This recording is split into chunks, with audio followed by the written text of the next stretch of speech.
Selamat pagi, salam sejahtera, assalamualaikum. Nah, pagi ini mendung ya, langit nggak hujan. Buat yang nggak mau keluar, enak tarik selimut lagi ambil ngopi ya, nyemil, lihat YouTube, video-video dan sebagainya. Nah, gue pagi ini hanya mengomentari yang debat cawapres hari Minggu kemarin tanggal 21 ya. Di situ gue kaget ngeliat Mas Gibran, hebat juga nih anaknya. Istilahnya ya semua belajar ya, dia juga pasti belajar tentang lingkungan, terus sustainability di daerah pertambangan. Dan gue belajar dari Mas Gibran tentang greenflation. Gue baru tahu, oh greenflation itu ya. Nah, pertanyaan itu ditanya ke Pak Mahfud malah bilangnya pertanyaan receh-receh. Padahal nggak receh-receh Pak, kalau emang nggak tahu bilang nggak tahu saja Pak, itu fair aja gitu loh. Nah, karena menurut gua nggak seorang profesor dokter harus tahu segalanya, itu nggak. Seperti kayak Rocky Gerung lah, Rocky Gerung emang ahlinya filsafat ya, memakai diksi katanya, terus tentang semantiknya, oh jago banget. Coba ditanyain ke Rocky Gerung, berapa ekor jumlah sapi yang ada di Belanda, pasti nggak jawab, nggak bisa jawab karena emang bukan bidangnya.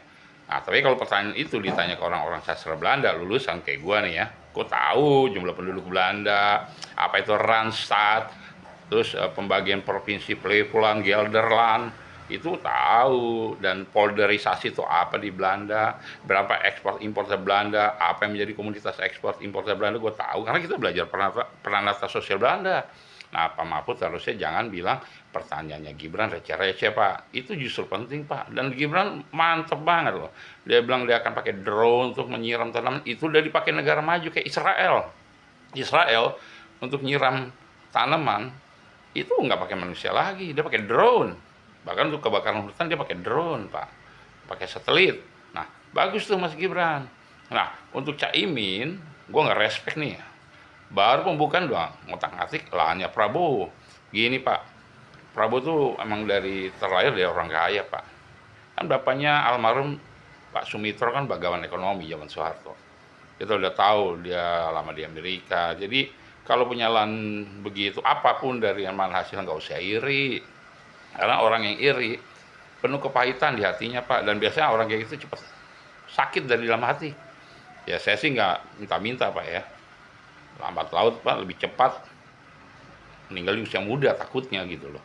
Ya Caimin, mendingan Caimin urusin dulu keluarganya, urusin dirinya. Kenapa sebagian NU berbalik mendukung Prabowo, begitu seperti Ibu Kofifa segala macam. Nah, satu lagi nih untuk Pak Ganjar atau Pak Mahfud ya, atau Pak Caimin, Pak Anies, sudahlah, orang juga bosen Pak, tiap debat diulang lagi lahannya Prabowo yang di Kalimantan. Dan itu kan juga Prabowo pernah bilang, dia pernah menggadaikan sertifikatnya untuk pencalonan Anies waktu DKI. Mas Anies nggak, orang yang nggak terima kasih kalau silat. Nah, Caimin kayak nggak belajar dari situ. Dan Caimin, saya masih ingat, Anda tuh pengkhianat.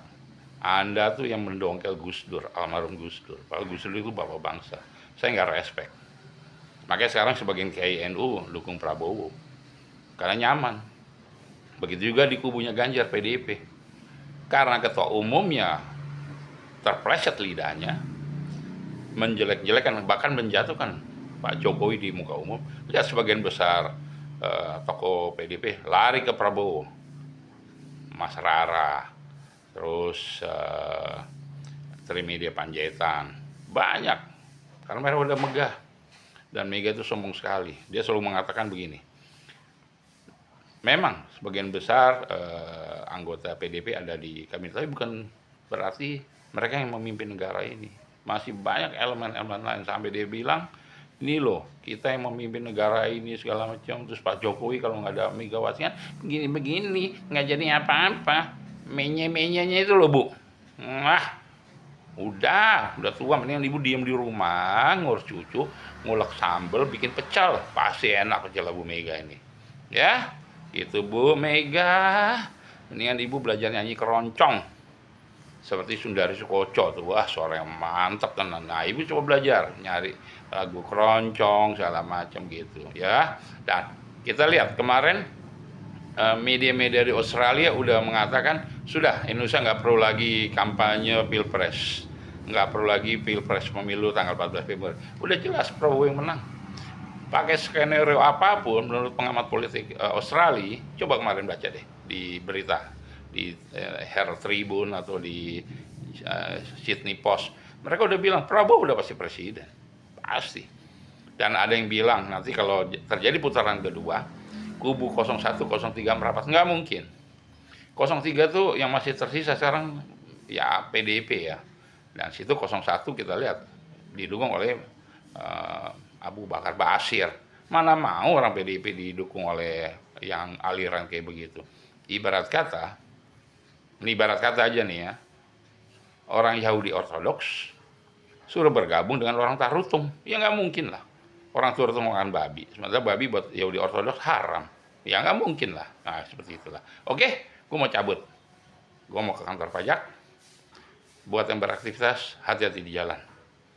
Karena copet itu, begal itu datangnya seperti singa yang mengaum. Wow. Nah, hati-hati. Oke? Mantap.